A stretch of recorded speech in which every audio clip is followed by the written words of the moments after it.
Alléluia. Comment vous vous sentez ce matin? Ouais, il y a des visages que j'ai pas vus depuis un bon moment. Bonjour, Monsieur Kumba. Bonne arrivée. Je vais dire ça comme ça, bonne arrivée. Alléluia. Je souhaite la bienvenue à tout le monde, dans la présence du Seigneur. Et ce matin, je crois que le Seigneur va encore nous faire du bien. Amen. Est-ce que tu peux te tourner vers ton voisin et dire, apprête-toi parce que le Seigneur va te faire du bien. Non, dis-le. On dirait que toi-même, de toute façon, tu dis là, on dirait que tu n'es même pas convaincu. Hein? Ah, quand même. Alléluia. Alors, nous sommes là encore pour notre thématique, notre grande thématique, être et avoir. Est-ce que tu peux dire avec moi, être et avoir? Si le pianiste peut m'accompagner avec un fond sonore. Et nous avons entamé la semaine dernière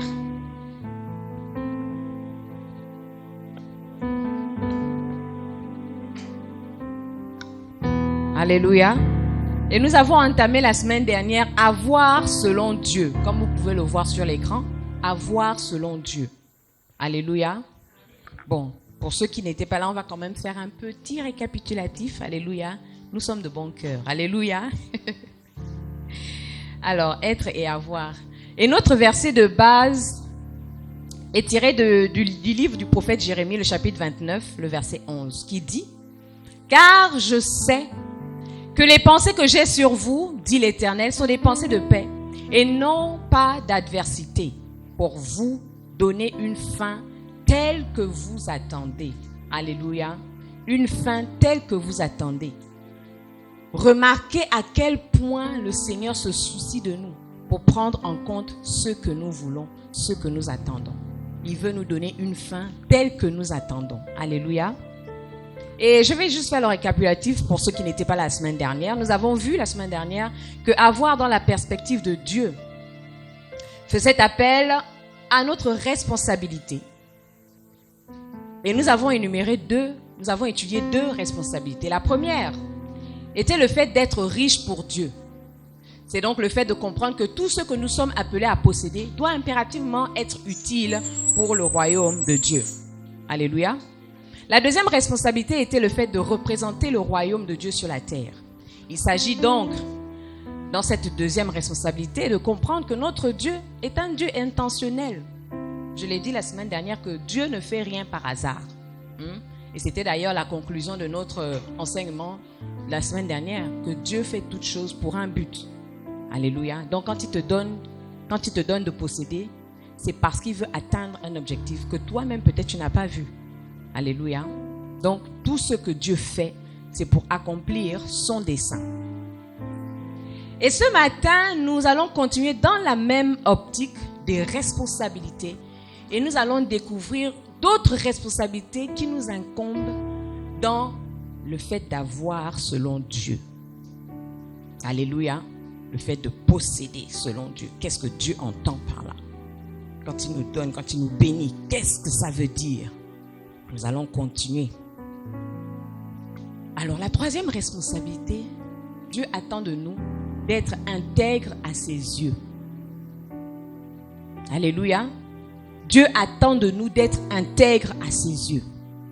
Et nous allons le décortiquer. C'est quoi être intègre aux yeux de l'Éternel? Dans notre texte de base de cette troisième responsabilité, la Bible déclare dans Genèse 17, le verset 1. Lorsqu'Abraham fut âgé de 99 ans, l'Éternel apparut à Abraham et lui dit, « Je suis le Dieu Tout-Puissant, marche devant ma face et sois intègre. » Je suis le Dieu Tout-Puissant, marche devant ma face et sois intègre. Nous allons beaucoup parler de ce verset-là. Et ce matin, je vais vous inviter à revêtir les blouses de mes dessins. Parce que ce matin, nous allons ausculter, nous allons disséquer ce verset. On va ouvrir, décortiquer, voir ce que Dieu veut dire. Ce verset-là seulement. Il y a beaucoup de richesses qui se cachent, de trésors qui se cachent à l'intérieur. Alléluia. Nous voyons dans ce texte des Saintes Écritures, donc Genèse 17, 1, 3 faits majeurs que nous allons étudier ensemble ce matin. Premièrement, l'Éternel dit à Abraham, je suis le Dieu Tout-Puissant. Ensuite, dans le même verset, il exige d'Abraham de marcher devant sa face. Et enfin, toujours dans le même verset, il lui demande d'être intègre. Donc, on parle de 3 vérités, n'est-ce pas? L'Éternel qui se présente, je suis le Dieu Tout-Puissant. Deuxièmement, il dit à Abraham, marche devant ma face. Et troisièmement, il dit, sois intègre. Alléluia. Je suis le Dieu Tout-Puissant. Marche devant ma face et sois intègre. Nous allons décortiquer ce verset ensemble. Petit a, je suis le Dieu Tout-Puissant. L'Éternel se présente à nouveau à Abraham comme pour renforcer ou confirmer une vérité qu'il avait dite auparavant et qu'Abraham avait, semble-t-il, oubliée. En effet, la première rencontre de Dieu n'a pas commencé à Genèse 17. Dieu s'est révélé à Abraham pour la première fois en Genèse 12, lorsqu'il lui a demandé de quitter sa patrie, de quitter la maison de son père. Et Dieu lui a fait des promesses. Il a dit, je rendrai ton nom grand et tu seras le père. Tes enfants seront comme le sable. Tes enfants seront innombrables comme le sable de la mer. Alléluia. C'était la première rencontre de Dieu avec Abraham. Mais nous voyons qu'il revient dans le verset 17 pour lui dire, je suis l'Éternel, je suis le Dieu Tout-Puissant. Est-ce que ça veut dire que il ne l'avait pas dit auparavant, ou certainement il l'avait dit, mais Abraham, tout au long de son cheminement, c'est-à-dire tous les versets, tous les chapitres entre le 12 et le 17, des événements se sont produits.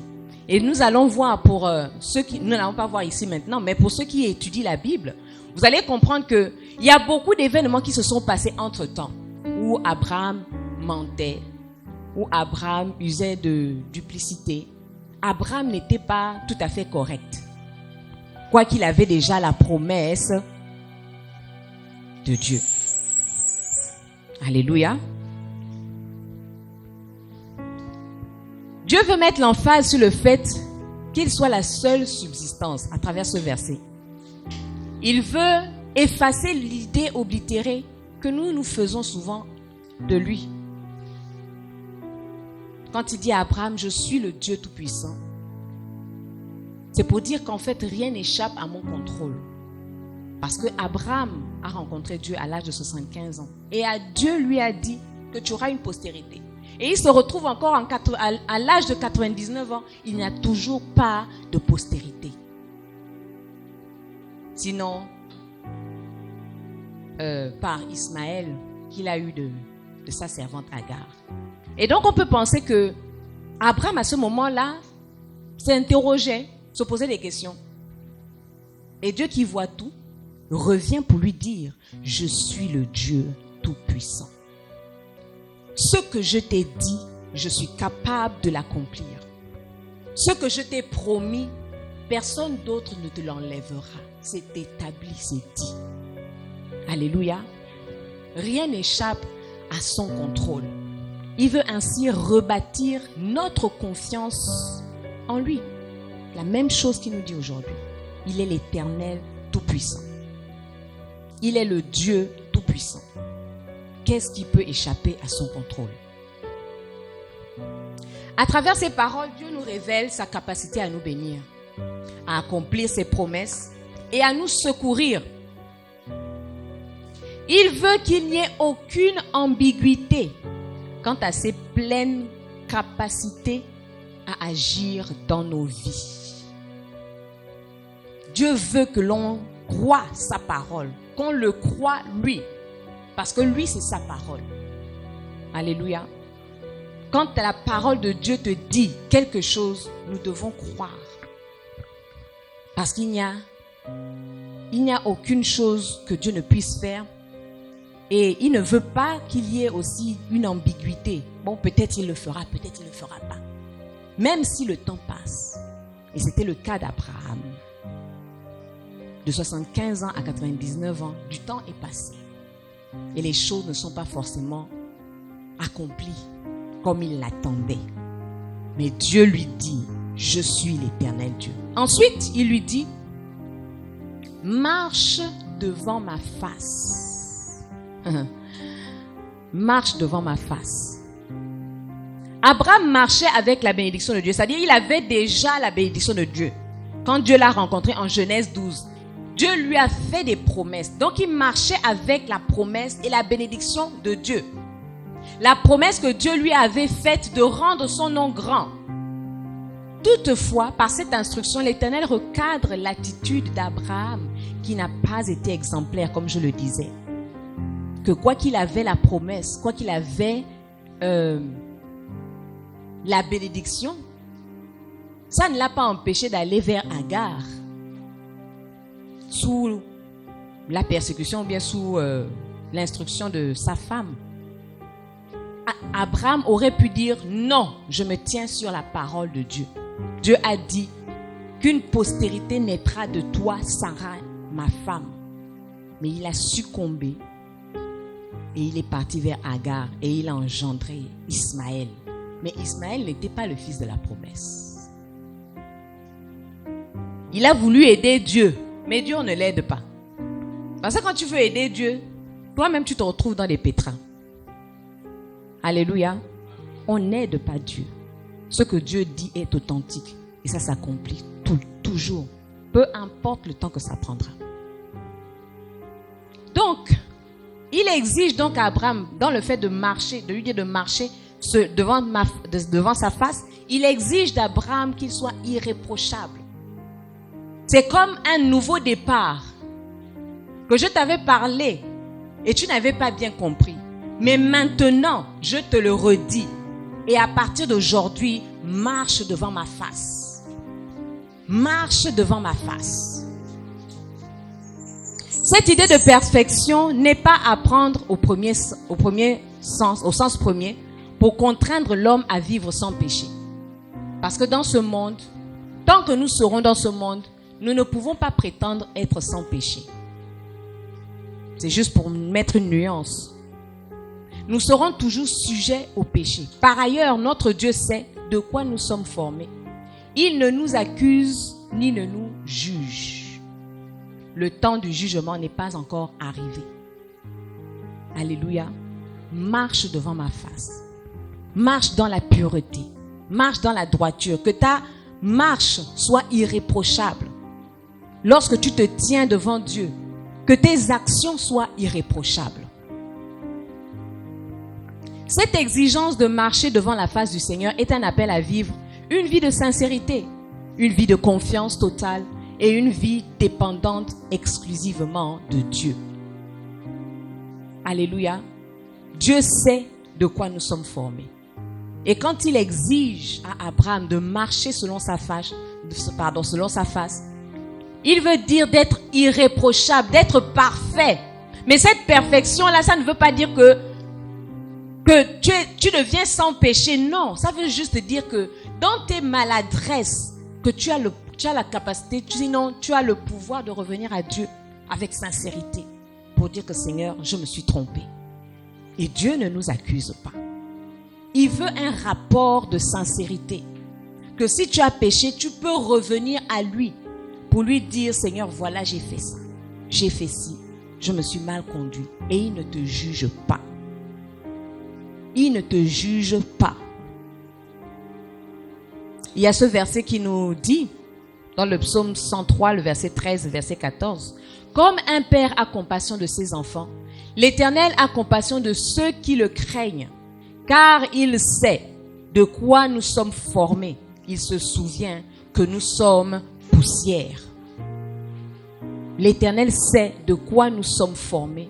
Il se souvient que nous sommes poussière. Il sait que nous n'avons pas la capacité de lutter contre le péché. Il sait que nous n'avons pas la capacité de nous tenir contre le péché. Et il y a ce verset de l'apôtre Paul qui dit « Misérable que je suis, qui me délivrera de ce corps de péché ?» Parce qu'effectivement, nous sommes sujets au péché. L'homme est sujet au péché depuis la chute. Donc que tu le veuilles pas, le péché est là attaché à toi. C'est à toi de dominer sur lui. Et quand il arrive que tu glisses, tu as la possibilité de revenir à Dieu dans la sincérité. C'est cette relation-là que Dieu voulait rétablir avec Abraham. Abraham, parce qu'à cette époque-là, il n'était pas encore Abraham. C'est après qu'il change son nom. Donc, par ce verset, nous comprenons que le Seigneur n'est pas un gourou. Il ne veut nous obliger à rien, mais il souhaite par-dessus tout que nous soyons libres de l'aimer, libres de lui faire confiance, libres de lui obéir et libres de venir à lui. Il ne met aucune barrière. Alléluia. Ce n'est pas que parce que tu as mal agi, allez, directement, il te jette dans les temps de feu. Non. Dieu te donne la possibilité de revenir à lui. Dieu te donne la possibilité de répandre ton cœur devant lui, de lui confesser tes péchés, de reconnaître tes mauvaises actions et de lui dire que tu as mal fait. Et il est également prêt à te pardonner. Alors le troisième sous-point, Dieu dit à Abraham, sois intègre. Je suis le Dieu Tout-Puissant. Marche devant ma face et sois intègre. Qu'est-ce que l'intégrité? L'intégrité, selon le dictionnaire biblique, est une conduite irréprochable, une conduite sincère et une conduite juste. L'intégrité est basée sur l'attachement absolu à Dieu et à sa parole. Elle implique une cohérence totale entre les convictions intérieures et la parole et les actes. On dit d'une personne intègre, une personne qui pense quelque chose et qui l'a fait.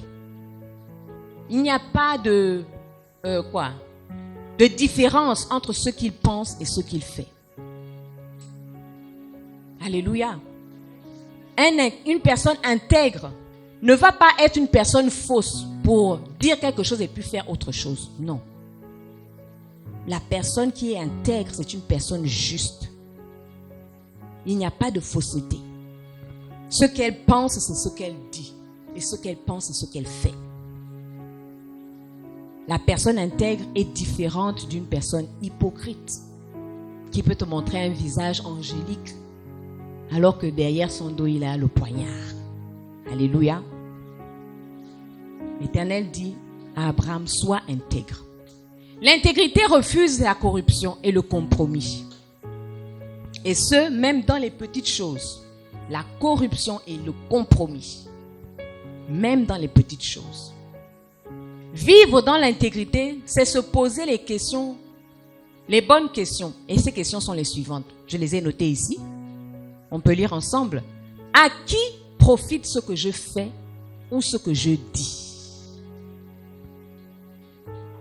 Le Seigneur reçoit-il de la gloire dans les actes que je pose? Le Seigneur te demande de marcher dans l'intégrité. Et voici des questions qui peuvent t'aider à marcher dans l'intégrité. À qui profite ce que je dis? À qui profite ce que je fais? Le Seigneur reçoit-il de la gloire dans les actes que je pose? Est-ce que le Seigneur est glorifié dans ce que je fais, dans ce que je dis? Les lieux où je vais, est-ce que le Seigneur est glorifié? Que ferait le Seigneur à ma place s'il se retrouvait dans le même cas de figure, dans une situation similaire? Comment réagirait le Seigneur Jésus? J'ai prêché un message ici, là, je me rappelle, qui était en fait une ligne directrice dans notre comportement, de nous poser toujours la question de savoir comment le Seigneur voudrait que je réagisse ou comment lui-même il réagirait dans telle situation. Alléluia. L'intégrité. Toutes ces questions nous aident à calibrer nos actions afin de rester conformes à la volonté de Dieu. Amen. Parce qu'il est écrit, tout m'est permis, mais tout n'est pas utile. Tout m'est permis, mais je ne me laisserai asservir par quoi que ce soit. Alléluia.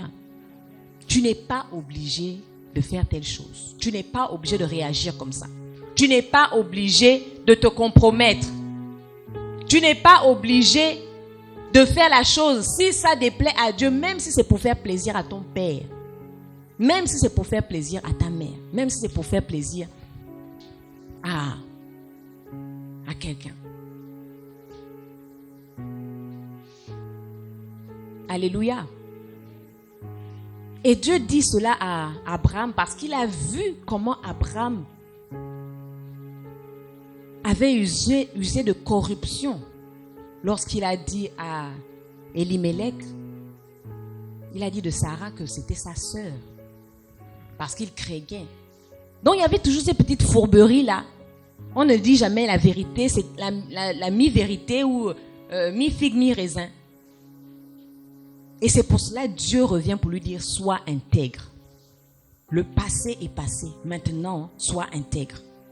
Marche d'une nouvelle manière. Marche d'une nouvelle façon. Recalibre tes actions. Recadre tes actions. La liberté que nous avons de poser certaines actions doit aussi nous faire prendre conscience de la responsabilité derrière chaque action. De plus, l'action que nous posons doit être évaluée sur sa légitimité. Ce qui est permis. C'est permis. Mais surtout, sur sa constructivité. Bon, là, j'ai quand même inventé un terme. Je ne sais pas si ça existe. Mais je me suis sentie un peu Molière. Voilà. Alléluia. Sur sa constructivité. Est-ce que ce que je dis ou ce que je fais va construire une vie? Est-ce que ça va bâtir une vie? Vous voyez d'où vient la responsabilité? Où intervient la responsabilité? Dans nos actions. Est-ce que ça, c'est en bénédiction? Est-ce que ça édifie? Est-ce que c'est un plus? Est-ce que ça bâtit? Alléluia. L'Éternel dit, Genèse 17, 1 nous dit, nous révèle que l'Éternel ne considère pas les années passées d'Abraham. Mais il l'invite plutôt à repartir sur de nouvelles bases en s'appuyant sur lui, dans la confiance et la sincérité. Il l'invite également à avoir une conduite si irréprochable devant lui. Alléluia. Parce que la bénédiction était déjà sur Abraham. Mais il fallait qu'il comprenne ces choses afin de recalibrer sa conduite, afin de recalibrer ses actions. C'était là la responsabilité d'Abraham. Et c'est la même chose que Dieu nous dit aujourd'hui. Que la bénédiction est dans nos vies. Mais il faut que nous sachions comment nous comporter. Comment agir, sachant que la bénédiction est sur nos vies. Nous devons reconnaître que notre subsistance c'est Dieu. Il dit, je suis le Dieu Tout-Puissant.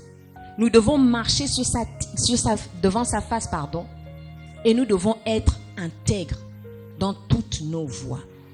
Alléluia. En ce qui concerne la 4e responsabilité, j'ai dit être Dieu pour ce monde. Alors ça paraît un peu bizarre parce que on va dire qu'il n'y a qu'un seul Dieu, n'est-ce pas? Il n'y a qu'un seul Dieu, Dieu non. Le Dieu qu'on nous tous on connaît là. Mais j'ai voulu vous titiller un peu ce matin. Parce que c'est ce que l'Éternel m'a dit. Qu'il a fait de nous Dieu pour ce monde. Tu es un Dieu pour ce monde. Et nous allons voir ce que ça veut dire. La Bible déclare dans Exode 7, le verset 1. L'Éternel dit à Moïse, vois, je te fais Dieu pour Pharaon. C'est qui a parlé là? C'est l'Éternel, non? Bon, quand il a dit à Moïse que je te fais Dieu devant Pharaon, est-ce qu'il s'est trompé? Ou bien, est-ce que Dieu, il s'est embrouillé ou bien sa langue avait fauché? N'est-ce pas qu'il a parlé, non? Il dit même, vois. C'est-à-dire comme pour attirer son attention, attirer l'attention de Moïse, pour dire que je te fais Dieu devant Pharaon. Nous allons voir. À la lumière de ce verset, nous comprenons que la bénédiction de Dieu, que Dieu nous donne, n'est pas que physique. Elle est aussi et surtout spirituelle.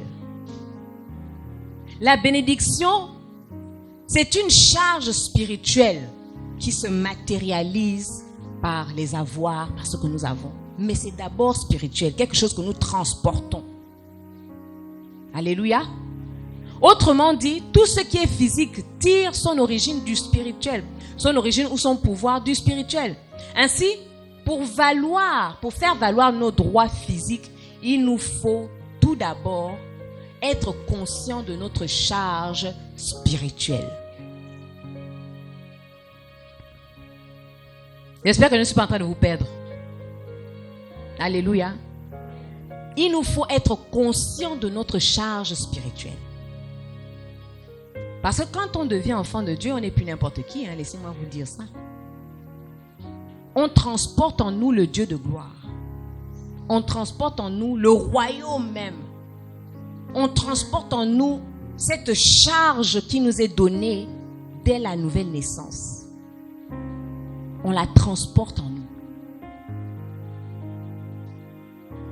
Et il y a ce verset qui dit, Éphésiens 3, le verset 20.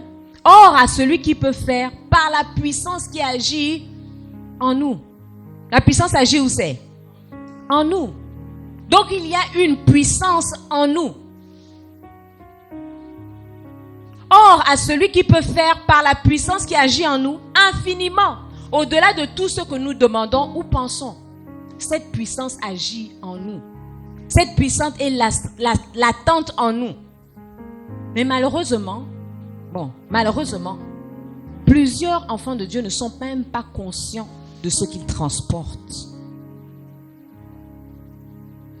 Alléluia. Plusieurs enfants de Dieu ne sont pas conscients du dépôt qui gît en eux. Plusieurs enfants de Dieu marchent dans ce monde ne sachant pas qu'ils possèdent tout en fait. Dieu nous a tout donné. Toutes les possibilités sont en nous. Et c'est pour ça, vous voyez, là j'envoie une parenthèse que je vais vite fermer.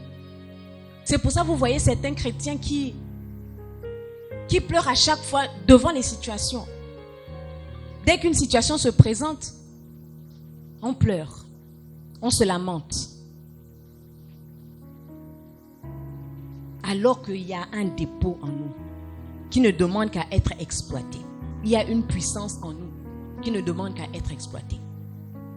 Cette puissance, nous l'avons reçue de Dieu.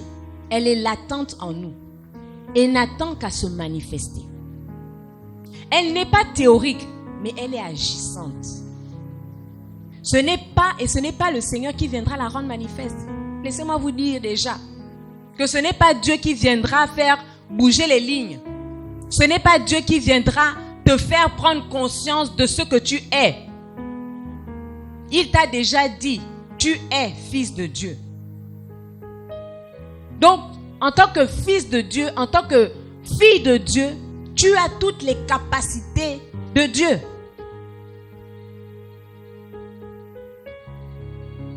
C'est à nous de la mettre en exergue, cette puissance-là. C'est à nous de démontrer la puissance de Dieu. C'est à nous d'appeler les choses à manifestation. Dieu nous a déjà tout donné. Et ça me rappelle ce verset qui dit, c'est même comment encore que ça dit.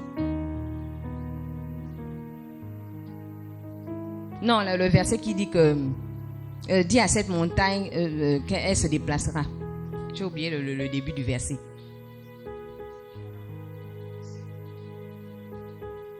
Alléluia. Oh, vous ne lisez pas la Bible.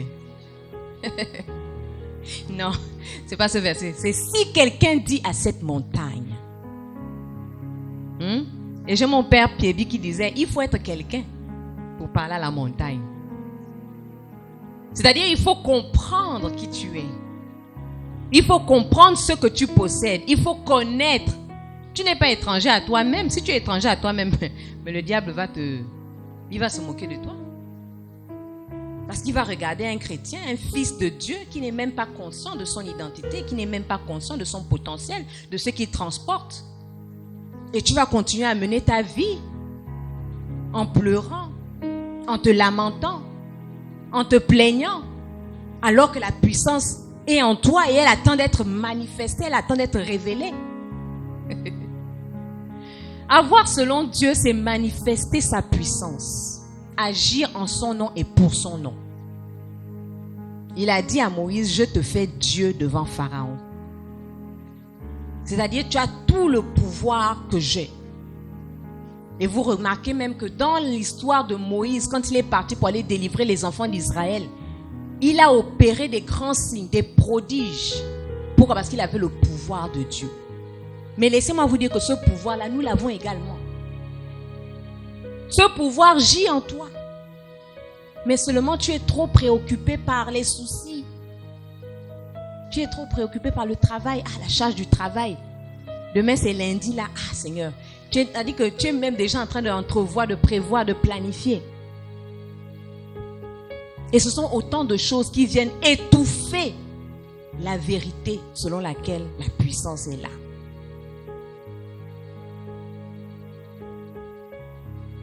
C'est notre responsabilité de nous lever et de combattre avec force, avec la force qui nous a été donnée par Dieu à travers son esprit, plutôt que de pleurer, plutôt que de se lamenter. C'est notre responsabilité de nous lever et de combattre. Là, je suis en train de toucher un peu le combat spirituel que le frère Bouma sur lequel il a prêché mercredi, pour dire que nous avons le pouvoir qui nous a été donné de Dieu. Nous avons cette charge spirituelle-là. Mais qu'est-ce qu'on fait de ça? Que faisons-nous de cette charge spirituelle? Comment Dieu nous regarde avec ce qu'il nous a donné? Lorsque l'on va à lui pour faire des prières de supplication, alors que tu devrais faire des prières d'autorité, de commander. Comment vous pensez que Dieu se sent lorsqu'il voit sa créature, son enfant, à qui il a tout donné, à qui il a donné le pouvoir, courber les chines devant une situation pour laquelle il a le pouvoir de parler? Comment vous pensez que Dieu se sent? La même façon que nous, les parents humains, nous nous sentons lorsque notre enfant n'arrive pas à franchir un cap. C'est la même façon que Dieu se sent. Parce qu'il ne comprend pas. Mes enfants, je leur ai tout donné. Je leur ai investi d'une autorité. Je les ai investis, d'une autorité. Mais cette autorité-là, ils n'en font pas cas. Il est plus facile de se plaindre. Il est plus facile de se lamenter. Il est plus facile. Donc ce matin, je suis venue dire à quelqu'un que autant Dieu t'a béni pour que tu exploites ces bénédictions pour son royaume, que tu exploites ces bénédictions pour le bien-être de ton prochain, autant il t'a donné une charge spirituelle que tu peux utiliser en cas d'adversité. Alléluia. Ce n'est pas à Dieu de venir dire à cette montagne de bouger. Il a dit, si quelqu'un dit à cette montagne, déplace-toi. Donc c'est ta responsabilité en tant que chrétien. Arrête de subir les situations. Arrête de te plaindre. Arrête de faire du bruit aux oreilles de Dieu. Arrête de penser que Dieu t'a oublié. Arrête de penser, arrête de faire des fourberies pour essayer d'arranger les choses, comme ce fut le cas d'Abraham, qui est parti vers Agar et a engendré Ismaël. Arrête. Tu as la bénédiction. Et cette bénédiction t'incite à marcher dans l'intégrité devant la face de Dieu. Et cette bénédiction te donne le pouvoir de parler aux situations. Alléluia. Je dis en conclusion que Dieu nous bâtit afin que nous soyons conscients non seulement de qui nous sommes, mais également de ce que nous possédons. Dieu nous bâtit afin que nous soyons conscients non seulement de qui nous sommes, mais également de ce que nous possédons. Et cela s'implique tant sur le plan naturel que sur le plan surnaturel. Alléluia. Et laissez-moi même vous dire que cela commence même par le monde surnaturel. Ça commence par le spirituel. Parce que le physique n'est que le reflet de l'invisible. Alléluia.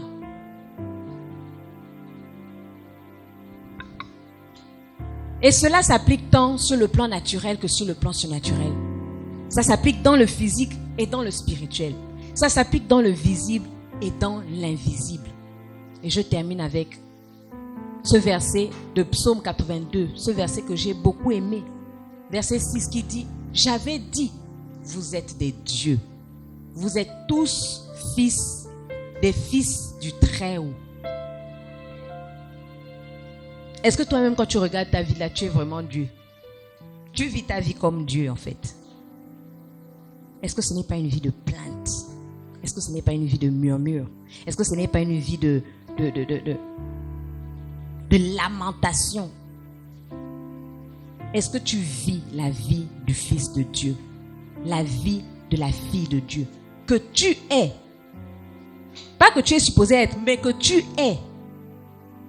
Parce qu'il l'a dit, il l'a écrit. C'est avec cette question que je vous laisse ce matin. Que Dieu vous bénisse.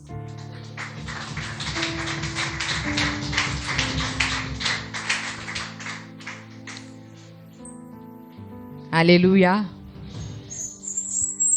Nous avons vu ce matin deux responsabilités sur les deux que nous avons vues la semaine dernière. La première responsabilité que nous avons vue aujourd'hui, c'est que Dieu attend que nous soyons intègres dans toutes nos voies. Et la deuxième responsabilité, c'est que Dieu attend que nous puissions manifester la puissance qu'il nous a donnée. Et je vais vous inviter à vous tenir debout afin que nous puissions prier. J'ai posé beaucoup de questions, j'ai parlé de beaucoup de choses. Et je suis sûre qu'il y a quelque chose qui t'a captivé particulièrement. Quelque chose sur lequel le Saint-Esprit a mis le doigt. Le Saint-Esprit a attiré ton attention. Comment tu vis? Est-ce que tu es responsable dans ta conduite devant Dieu? Est-ce que tu es responsable dans ta marche devant le Seigneur? Est-ce que tu utilises la puissance que Dieu t'a donnée devant les adversités? Comment tu te vois? Est-ce que tu te vois comme le fils de Dieu que tu dois être? La fille de Dieu que tu dois être? Alors je t'invite à prier ce matin. Je t'invite à prier ce matin. Il est question de ta destinée. Il est question de ton devenir. Dieu a proclamé des paroles sur toi, mais tu ne les vis pas parce que tu n'es pas conscient de ce que tu dois faire. Tu n'es pas conscient de ta responsabilité. Tu n'es pas conscient, tu penses que c'est Dieu qui va tout faire, mais il te dit ce matin que je t'ai tout donné. Il a dit à celui qui peut faire infiniment par la puissance qui agit en toi. C'est-à-dire la puissance est en toi. Cette puissance, il te l'a déjà donnée. Il ne suffit que de l'utiliser. C'est à toi de la rendre manifeste. C'est à toi de l'exploiter. C'est à toi de l'utiliser. C'est à toi d'amener les choses qui ne sont pas comme si elles étaient. C'est à toi d'appeler à l'existence ce qui n'existe pas. Tu as reçu de ce pouvoir. Tu as reçu ce pouvoir de la part de Dieu. Il t'a donné, il t'a équipé.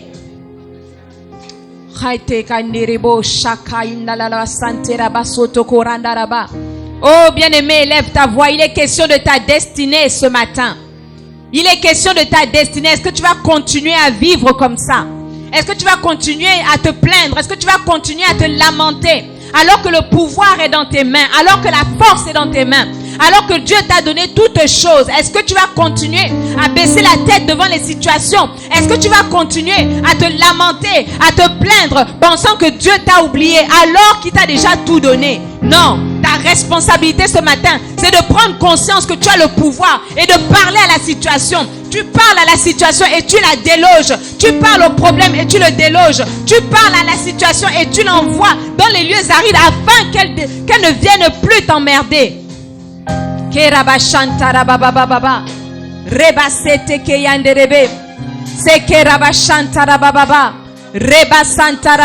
Seigneur, merci pour le pouvoir que tu nous as donné. Merci éternel Dieu, Seigneur, pour le pouvoir que tu nous as donné. Et Seigneur, je prie, Seigneur, pour quelqu'un ce matin qui n'est peut-être pas conscient, il ne sait pas comment utiliser ce pouvoir. Seigneur, mais tu as dit, Père, oh Dieu, Seigneur, que tout ce que nous lierons sera lié au ciel. Parce que tu nous as donné ce pouvoir. Tu as dit que ce que nous délierons, Seigneur, sera délié dans le ciel. Seigneur, parce que tu nous as donné ce pouvoir, je prie maintenant, oh Dieu, Seigneur, pour un sursaut, Père, oh Dieu. Seigneur, dans nos vies, un sursaut d'orgueil, un sursaut, Père, oh Dieu, que nous puissions comprendre qui nous sommes, les fils et les filles du Très-Haut. Et par conséquent, nous ne pouvons pas marcher d'une manière indigne de toi, Père. Oh, Rabashindere bébé bébé, Rekarabashantarababa. Oh, élève ta voix, bien-aimée. Élève ta voix, bien-aimée, au nom de Jésus-Christ de Nazareth. Alors, ce matin, je voudrais que tu visualises cette situation particulière à laquelle tu fais face. Je ne sais pas exactement. Ça peut être une situation dans ta famille, une situation dans ton lieu de travail. Ça peut être une situation dans la société. Ça peut être n'importe quoi. Mais le Saint-Esprit t'a éclairé ce matin pour te dire que tu as le pouvoir. Alors j'aimerais que tu prennes de ce pouvoir et tu commences à prier par rapport à cette situation. Nous n'allons pas faire des prières de supplication parce que Dieu ne nous appelle pas à supplier dans certaines situations. Alléluia. Alors élève ta voix et commence à ordonner. Élève ta voix et commence à décréter. Élève ta voix et commence à détruire. La Bible déclare qu'il t'a donné le pouvoir de détruire. Il t'a donné le pouvoir d'arracher. Il t'a donné le pouvoir de planter. Il t'a donné le pouvoir de renverser. Il a dit que ce que tu lieras sur la terre sera lié dans les cieux. Ce que tu délieras sur la terre sera délié dans les cieux. Peut-être que c'est une situation bloquée. Tu as le pouvoir de la révoquer. Tu as le pouvoir de la débloquer. Ce matin, tu as le pouvoir. Ce matin, tu as le pouvoir. Dieu te dit que c'est ta responsabilité. C'est ta responsabilité. C'est ta responsabilité. C'est ta responsabilité. C'est ta responsabilité. Tu as le pouvoir. Tu as le pouvoir. Tu as le pouvoir. Tu as le pouvoir. C'est ta responsabilité. Le diable te rit au nez alors que tu as le pouvoir. Le diable se moque de toi alors que tu as le pouvoir. Le diable se moque de toi alors que tu as le pouvoir. Dieu te l'a donné. Alors refuse que cette situation reste inchangée. Tu as le pouvoir ce matin. Tu as le pouvoir ce matin.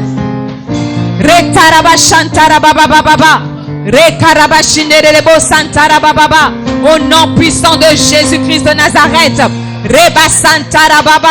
Au nom de Jésus, Seigneur, nous nous levons, Seigneur, contre toute montagne, Seigneur, et nous la planissons par la puissance du nom de Jésus. Je déclare ce matin que toute situation, Seigneur, bloquée au devant de nous est révoquée maintenant par la puissance du nom de Jésus, parce que tu nous as donné le pouvoir. Seigneur, c'est ce pouvoir que nous utilisons ce matin afin de déplacer les lignes, afin de faire bouger les lignes dans le nom de Jésus. Je déclare que nous ne sommes plus de ceux qui se lamentent. Nous ne sommes plus de ceux qui se plaignent. Nous ne sommes plus de ceux qui regardent la situation comme vaincus d'avance. Mais nous prions, oh Dieu, Seigneur Papa, afin que notre réel moi, Seigneur, se manifeste. Nous ne voulons pas être, Seigneur, comme les 10 espions qui ont dit, Seigneur, des Cananéens, que nous étions à leurs yeux et à nos yeux comme des sauterelles. Non, je refuse d'être une sauterelle. Je déclare que je suis fille du Très-Haut. Et par ce pouvoir, je déloge, je brise, je renverse, je détruis tout ce qui ne m'avantage pas. Dans le nom de Jésus-Christ de Nazareth. Gloire, honneur à toi. Merci Saint-Esprit. Seigneur, nous te disons merci ce matin. Nous te disons merci, Seigneur, pour ta parole qui est venue afin de recadrer certaines choses dans nos vies. Seigneur, trop longtemps, Seigneur, nous t'avons accusé, nous avons attendu que tu viennes agir pour débloquer, Seigneur, ou déloger, Seigneur, des montagnes qui nous barraient la route. Mais ce matin, tu viens de nous dire qu'en fait, tu nous as déjà donné le pouvoir. Tu nous as déjà donné l'autorité. Tu nous as déjà donné la possession. Alors c'est notre responsabilité de pouvoir prendre possession, Seigneur, oh Dieu, de nos possessions. Seigneur, c'est notre responsabilité de déloger les choses. C'est notre responsabilité, Seigneur, de parler aux montagnes et de les déplacer, de les jeter dans la mer. Merci Saint-Esprit, parce que tu le fais. Merci pour le cœur d'une personne qui retourne, Seigneur, en sa maison. Seigneur, transformé, challengé. Oui, Seigneur, tu viens de nous challenger ce matin pour nous dire que nous avons le pouvoir et nous pouvons le faire. Merci, Saint-Esprit, pour notre mentalité, Seigneur, qui est transformée. Comme tu dis, ça y est, transformée par le renouvellement de notre intelligence. Seigneur, il y a des choses que nous ne comprenions pas, mais ce matin, tu as ouvert notre intelligence et nous t'en sommes infiniment reconnaissants. Reçois la gloire, reçois la majesté, dans le nom puissant de Jésus. Et nous disons Amen en acclamant le Seigneur. Amen en acclamant le Seigneur. Alléluia. Alors je vais rendre l'antenne au frère Bouma. Est-ce qu'on peut encore acclamer pour le Seigneur?